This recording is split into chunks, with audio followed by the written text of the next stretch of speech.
I would suggest both. I would suggest both. But let's say it's $7 million on a 3-year deal. $7 million? I'm sure that's what he's asking for. It's not going to be two. I'm sure that's what he's asking for.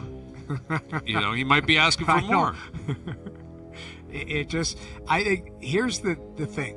Do you not think that if John Tavares wants to stay, it's going to have to be definitely a hometown discount? But can't you do it July 10th? Like what? Yeah, what but he's probably saying, I got to get my life sorted out here. You think I'm going to sit around and wait? And what if they give him the hard one and just on July 10th they're like, that ain't happening. There's no way Tavares and his camp will let that happen. I mean, no, that's why he wants an answer. He wants to figure something out. But and he has the right allow him to. Of course. Yes. You can allow him to go to market and say, yeah, you know what, this team's going to give me 8. We say, congratulations, take the 8. And you go and you look at other players. You like, that's the biggest thing. Unless you absolutely want him as your third line center for next season, that can kiss up into the second line center, all of that type of stuff, or play wing.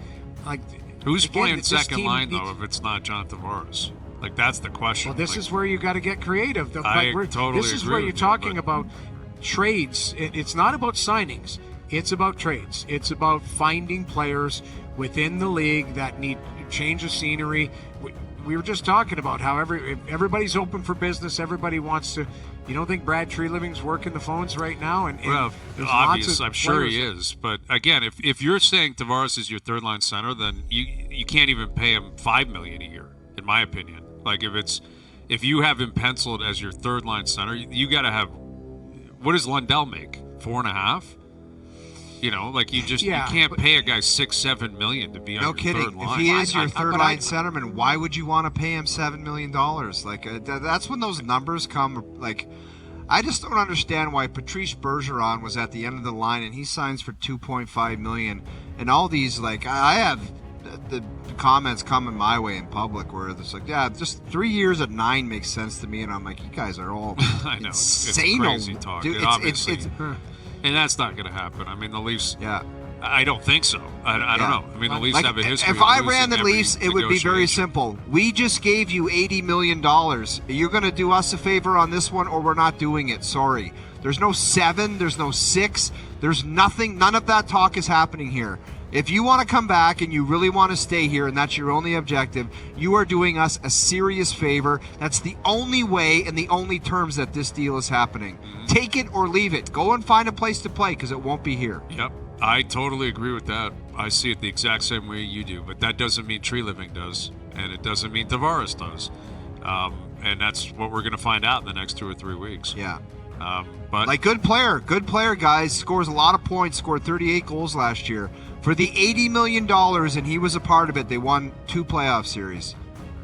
So why would there be such a need to bring the player back? Like, are people insane? They never won. Why do you have to bring anyone back? Get different players. Try it. What the hell is it? What's worse that can happen? Yeah. I'm so sick of talking. People are so and dumb. Go out there and find pieces, man. And it might take more than a year. People don't want to hear that, but that's the truth. It may take a couple of years to fill out your roster appropriately. And I would say the idea that this, you have to do it for Matthews. You don't owe Austin Matthews anything anymore. He owes you something. Yes. And William Nylander owes you something. You paid them a fortune, and they didn't show up when you needed them. You don't owe them anything in their window to win. Like, if it takes you a year or two, so be it. And put even more pressure on them to make sure that it doesn't have to be that much of a timeline. Go out there and pull your weight and find a way to help this team win.